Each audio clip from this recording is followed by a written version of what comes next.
Hello friends, स्वागत है आपका अपने यूट्यूब चैनल ग्रोइंग स्टडी में। आज अपन इस वीडियो में समझेंगे मार्च मंथ का सेकंड और थर्ड वीक का करंट अफेयर्स। ठीक है, इसमें दोनों वीक कंबाइंड है, सेकंड और थर्ड। तो समझते हैं। देखो, यूएस कोस्ट गार्ड और इंडियन कोस्ट गार्ड के बीच सी डिफेंडर्स 2024 एक्सरसाइज आयोजित की गई। तो नाम याद रखना, सी डिफेंडर्स। ठीक है, तो किसके बीच है? तो यूएस की कोस्ट गार्ड और इंडियन कोस्ट गार्ड के बीच। ठीक, तो ये याद रखना। और ये कहाँ पर हुई है? पोर्ट विलियर हुई है। ठीक है, बस इतना याद रखना इस एक्सरसाइज में। ऐसे पूछा जा सकता है कि सी डिफेंडर्स किन दो देशों के बीच में है? तो यूएस कोस्ट गार्ड और इंडियन कोस्ट गार्ड के बीच में। ठीक, आगे देखो, जम्मू कश्मीर पुलिस द्वारा ऑपरेशन कामधेनु शुरू किया गया है। तो याद रखना, पूछा जाएगा कि कामधेनु ऑपरेशन किस राज्य या किस यूनियन टेरिटरी द्वारा लागू किया गया। ठीक है, तो याद रखना जम्मू कश्मीर के पुलिस द्वारा। ठीक, याद रखना। तो मवेशी तस्करी के मुद्दों पर अंकुश लगाने के लिए जम्मू कश्मीर पुलिस ने ऑपरेशन कामधेनु शुरू किया है। ठीक, पशु तस्करों की गतिविधियों की जांच के लिए एक व्यापक रणनीति तैयार की जाएगी। ठीक, तो किससे रिलेटेड है ये भी पूछा जा सकता है।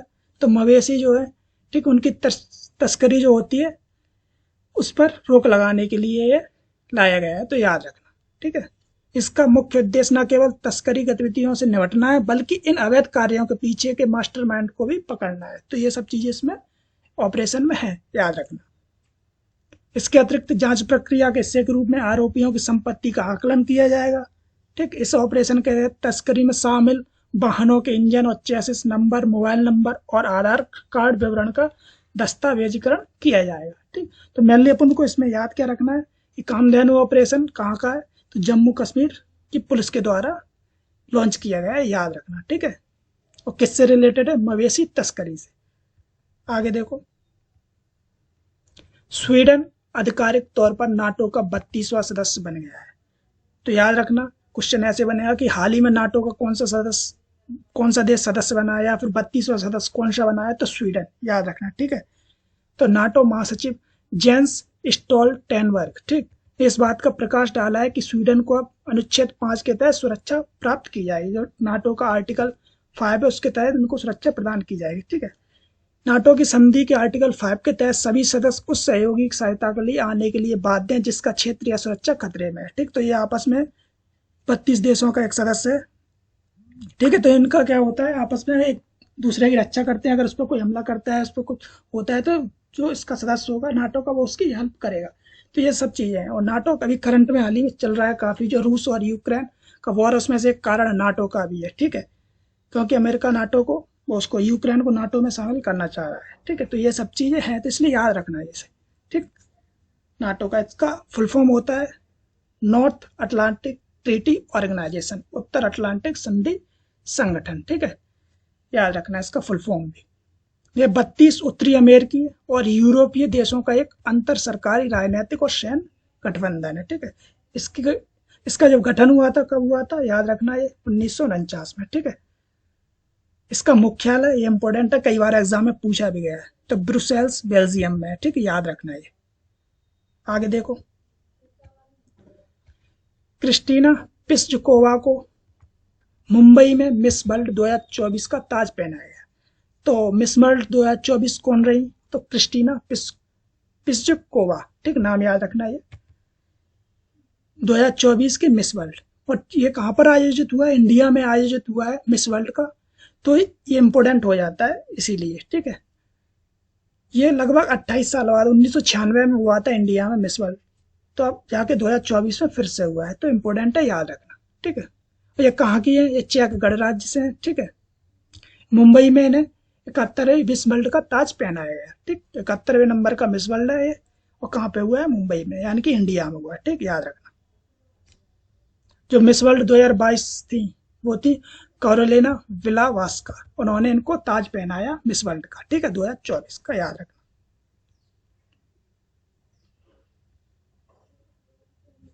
आगे क्या है? यास्मीना जायटोन को फर्स्ट रनर अप का ताज पहनाया गया। यास्मीना जायटोन लेबनान से है। ठीक है, तो ये याद रखो या ना रखो, लेकिन मिस वर्ल्ड 2024 याद रखना। ठीक, अब मिस वर्ल्ड 2024, लेकिन मिस यूनिवर्स भी अपन याद में रखेंगे साथ में। ठीक है, दोनों क्वेश्चन बन जाते हैं, कई बार एग्जाम में पूछे गए, लेकिन 2024 का मिस यूनिवर्स अभी हुआ नहीं।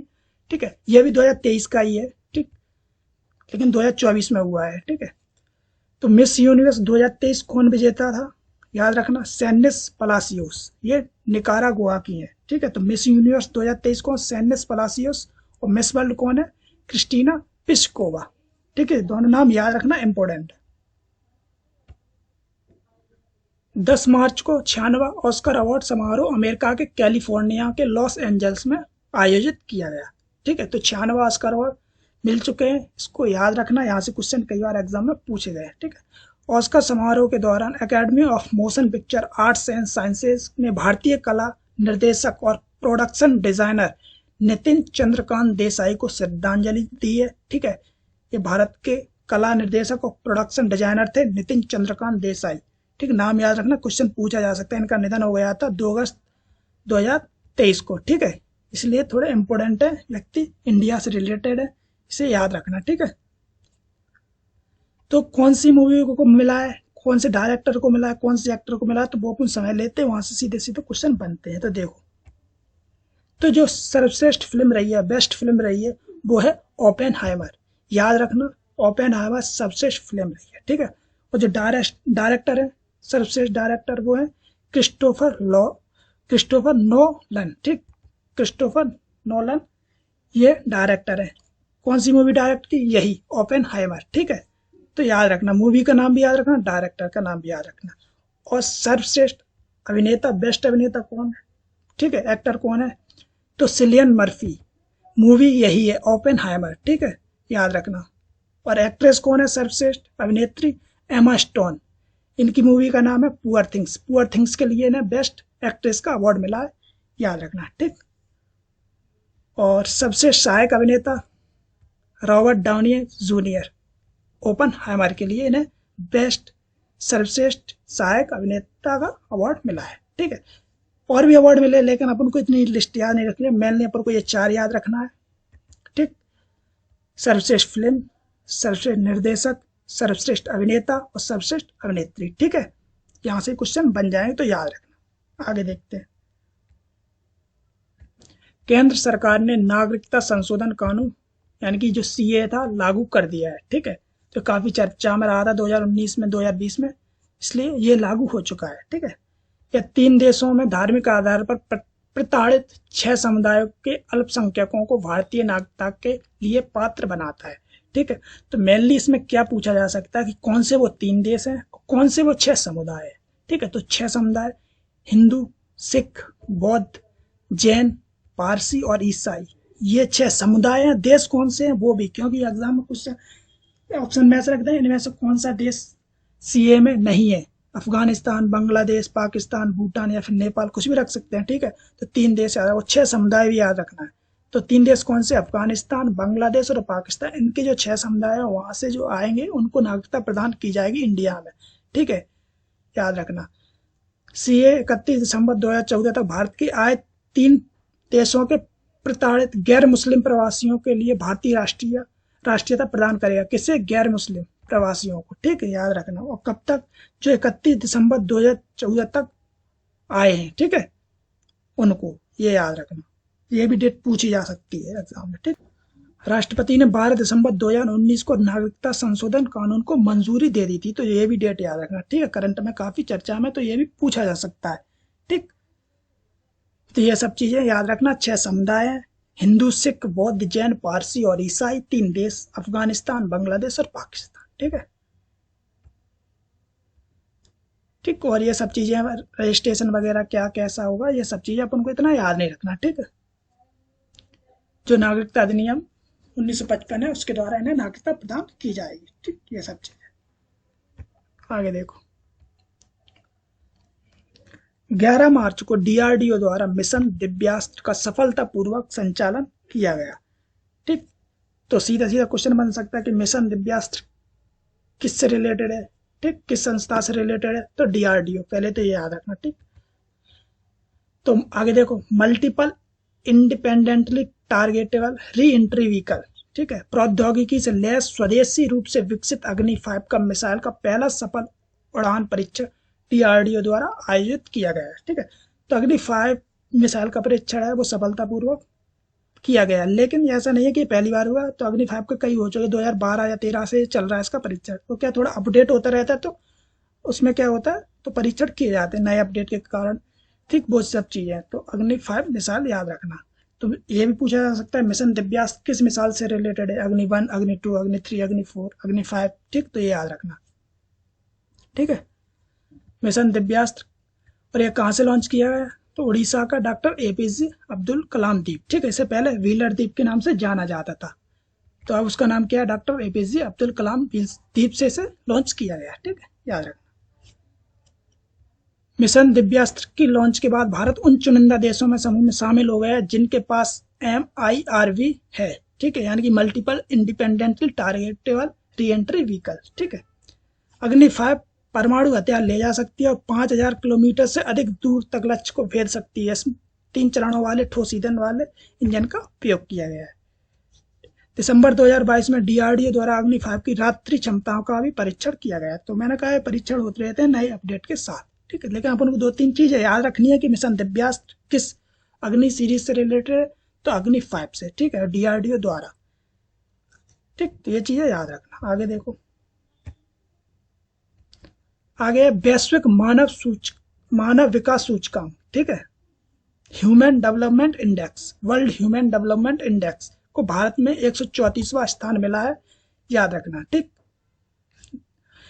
तो संयुक्त राष्ट्र मानव विकास सूचकांक पर भारत की रैंक 2022 में एक स्थान सुधरकर 193 देशों में से 134 हो गई, जबकि 2021 में कितनी थी, 135। ठीक, तो याद रखना 134वां स्थान आया है मानव विकास रिपोर्ट में। ठीक है, वैश्विक मानव विकास सूचकांक में फर्स्ट पे कौन रहा है, स्विट्जरलैंड और नॉर्वे, उसके बाद फिर आइसलैंड क्रमशः दूसरे और तीसरे स्थान पर रहे हैं। ठीक, तो फर्स्ट भी याद रखना, भारत की स्थिति भी याद रखना। ठीक, SDI जो है ह्यूमन डेवलपमेंट इंडेक्स एक समग्र सूचकांक है जिसकी गणना 3 मापदंडों के आधार पर की जाती है। इसमें जीवन प्रत्याशा कैसी है लोगों की, स्कूली शिक्षा और औसत वर्ष और औसत आय क्या है इनकी। ठीक है, ये पैरामीटर्स होते हैं जिसके आधार पर सूचकांक तैयार किया जाता है, मानव विकास सूचकांक। ठीक है, तो ये याद रखना, रैंक याद रखना, फर्स्ट कौन है वो भी याद रखना।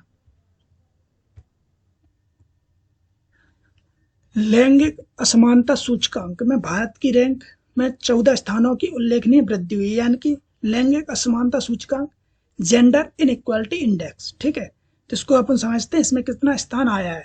ठीक, तो रिपोर्ट के अनुसार GII 2022 में 0.437 स्कोर के साथ भारत 193 देशों में से 108वें स्थान पर है।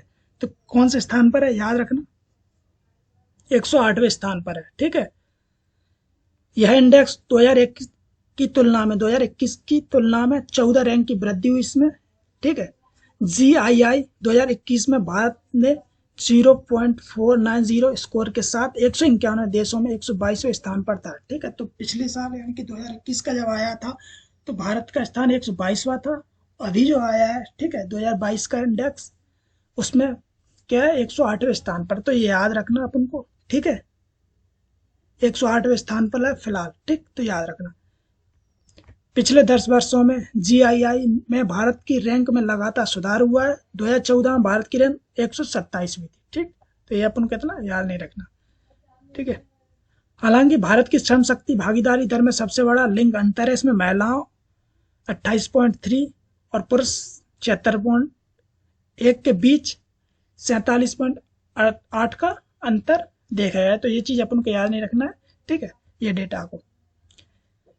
GII एक सूचकांक है जो लैंगिक असमानता को मापने के लिए 3 आयामों का उपयोग करता है। ये 3 आयाम कौन कौन से हैं, श्रम बाजार, सशक्तिकरण और प्रजनन स्वास्थ्य। ठीक है, तो इन 3 आयामों पे, इन 3 मापदंडों पे इस इंडेक्स को जारी किया जाता है, लैंगिक असमानता सूचकांक। ठीक है, तो रैंक क्या है इसकी इसमें 2022 रिपोर्ट के अनुसार। ठीक है, तो 108।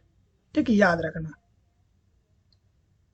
और ज्यादा हो तो 3 अपन इसके आयाम, इसके जो मापदंड है वो भी याद रख सकते हैं। ठीक है, आगे देखो, आगे क्या है, संयुक्त सैन्य अभ्यास लमितीय 2024 18 से 27 मार्च तक होने वाला है।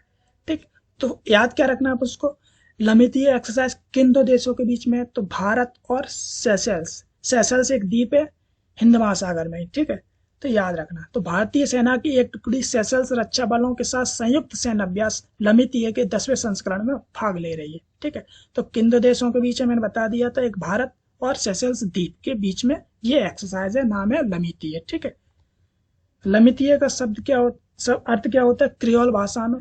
ठीक, उसका अर्थ होता है मित्रता। ठीक, यानी कि सेशल्स में जो भाषा बोली जाती है उसमें इसका अर्थ होता है मित्रता। ठीक, तो ये याद रखना लमितीय एक्सरसाइज। आगे देखते हैं।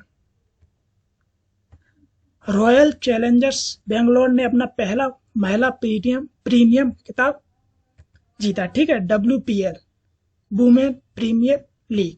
ठीक, तो इसने अपना पहला खिताब जीता है, 2 ही सीजन हुए। ठीक है, तो याद रखना इस बार का पूछा जा सकता है कि कौन विजेता रहा है WPL का, क्योंकि पिछली बार जब हुआ था 2023 में उसमें मुंबई इंडियंस विजेता रही थी।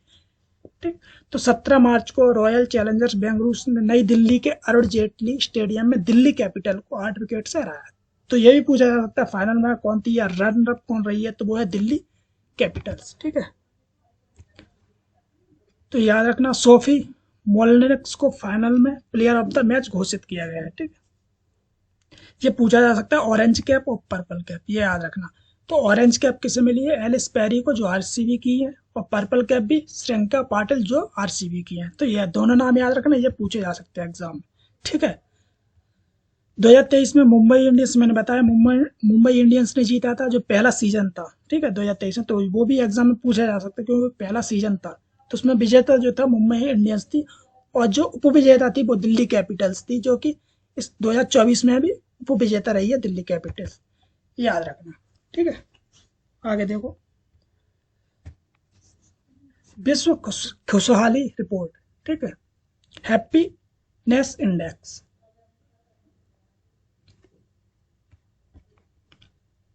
विश्व खुशहाली रिपोर्ट यानी कि हैप्पीनेस इंडेक्स। ठीक है, वर्ल्ड हैप्पीनेस इंडेक्स 2024 के अनुसार फिनलैंड लगातार 7वें साल दुनिया का सबसे खुशहाल देश बन गया है। ठीक है, तो लगातार 7 सालों से कौन सा देश, फिनलैंड, ये नंबर 1 पे है। किसमें, विश्व खुशहाली रिपोर्ट यानी कि वर्ल्ड हैप्पीनेस इंडेक्स में। ठीक है, भारत का क्या स्थान है देखो अपन समझते हैं। तो फिनलैंड के बाद कौन है, डेनमार्क, आइसलैंड और स्वीडन का स्थान है। ठीक है, रैंकिंग में शीर्ष 5 में इजराइल को भी जगह मिल गई। तो टॉप 5 में यानी 5वां जो स्थान है वो इजराइल का है। ठीक, तो ये भी अपन याद रख सकते हैं। कांगो, सियरा लियोन, लेसोथो और लेबनान के बाद अफगानिस्तान सबसे कम खुशहाल देश है। ठीक है, तो अफगानिस्तान है, ठीक है, कांगो है, सियरा लियोन, ये तो अफ्रीकी महाद्वीप के देश हैं। ठीक है, जो हमेशा से नीचे रहते हैं। ठीक, तो याद रखना भारत का जो स्थान है वो 126वां स्थान है, याद रखना इंपोर्टेंट है। जो इंडेक्स इसमें आए हैं 2-3 इंडेक्स आए वो सब इंपोर्टेंट है। ठीक है, चाहे विश्व खुशहाली हो, ठीक है, SDI हो, ह्यूमन डेवलपमेंट इंडेक्स हो, ठीक है, लैंगिक असमानता वाला हो, ठीक, जेंडर इनइक्वालिटी इंडेक्स, ये इंपोर्टेंट इंडेक्स है, याद रखना इनका। ठीक, तो भारत का स्थान इसमें कौन सा है SDI में, ओ सॉरी इसमें वर्ल्ड हैप्पीनेस इंडेक्स में, तो वो है 126वां स्थान, याद रखना। चीन का अपन को याद नहीं रखना, 60वां स्थान है। नेपाल और पाकिस्तान, नेपाल 93 पर, पाकिस्तान 108वें स्थान पर। ठीक है, इसे जारी कौन करता है, तो संयुक्त राष्ट्र सतत विकास के द्वारा इसे जारी किया जाता है, विश्व खुशहाली रिपोर्ट को। ठीक है, यह 6 कारकों पर आधारित रहता है। इसमें प्रति व्यक्ति सकल घरेलू उत्पाद, स्वस्थ जीवन प्रत्याशा, किसी पर भरोसा करना, ठीक, जीवन विकल्प चुनने की स्वतंत्रता, उदारता और भ्रष्टाचार से मुक्ति, ये इसके मापदंड है इस इंडेक्स के, जिसके द्वारा इसे जारी किया जाता है। ठीक, याद रखना। फर्स्ट पे है फिनलैंड जो लगातार 7वें साल है टॉप पर, और भारत का स्थान 126वें स्थान पर है, याद रखना। आगे, प्रभा वर्मा ने 2023 का सरस्वती सम्मान शायद पुरस्कार जीता, तो याद रखना प्रभा वर्मा ने सरस्वती सम्मान, तो सरस्वती सम्मान 2023 किसे दिया गया, तो प्रभा वर्मा को। ठीक है, इनकी कृति भी याद रखना, इनकी जो रचना है रौद्र सात्विकम। ठीक, ये याद रखना इंपॉर्टेंट है।